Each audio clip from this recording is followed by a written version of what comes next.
kung ano po yung buhay ng teachers sa public schools. Mm-hmm. Una po, ano po ang pangalan niyo? Tagalog ba? Apo. Ako po si Marites T. Gamba. Ilang taon na po kayo? Ako po ay 51 years old. Kailan po kayo nagsimulang magturo? Nagsimula ako nagturo sa public school. Sa public school, nagsimula ako nagturo taong 1998. Mga ilang taon na po kayo natuturo dito sa Commonwealth High School? Mag-18 years na po. Ano-ano po yung mga subject na tinuturo niyo? Isa lang po, simula't-simula ang tinuro ko, ICT or computer subject. Hanggang kailan niyo po balak gawin yung profession niyo bilang isang guro? Hanggang kailan, hindi ko masasabi hanggang kaya ko, hanggang gusto ko pa. Masaya po ba kayo sa pagiging guro po?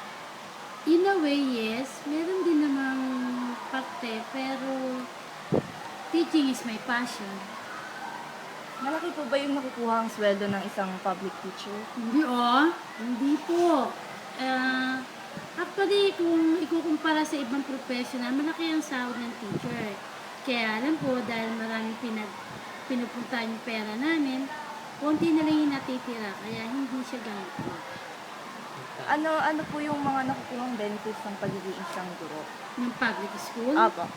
mga benefits, meron kami clothing allowance, meron kami tinatawag na allowance from the mayor, city allowance, meron po kami mid-year bonus, may year-end bonus, may PBB, meron po kami productivity, chalk allowance, marami naman kami benefits.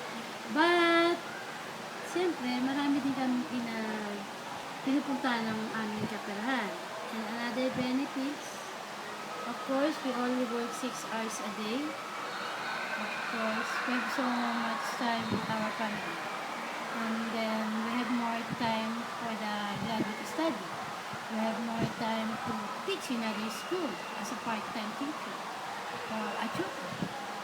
See, Naranasan niyo na po bang magturo sa isang private school? before I became a public school, I was a private school teacher. Ano po yung pagkakaiba ng public sa private? Saan po ba mas madaling magturo? Sa public po ba or sa private? Ano ang pagkakaiba ng public school sa private? Ang private school, syempre, own dyan ng isang pribadong tao, pribadong korporasyon. Unlike ang public, of course, government run ito. So whatever the government want to happen on education, you have to follow. The same true with the private. Sa private, kung anong gusto ng administrasyon. Sa private, when it comes to teaching profession, you have to teach 8 hours a day. Unlike in public, only 6 hours. In a private, ang magulang ang nasusunod. In public, the teacher ang nasusunod. In a private, ang mga estudyante, when it comes to subject matter that I teach and sa estudyante na tinuturuan ko, pagdating sa private, mas marespeto ang mga nasa public school kumpara sa private. Kasi pag ang mga estudyante ng private school nakita mo at nasa lubong mo, deadma lang. Pero kapag ang public school ay, naku po, nag-good morning na sa'yo, susundan ka pa. Ganun po yun. Nangungulit pa. When it comes to that. When it comes naman sa administration, I could say na ang private kasi, lagi ka may supervisor sa likod.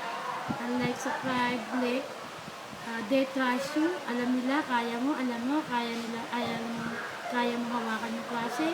They let you, pero another time, another venue, may nagkakaroon ng class supervision o merong tinatawag na madalaw sila sa inyo. Pero as long that they know that you are teaching, it's already to them, at long that you have a lesson plan, pwede sila mag-observe sa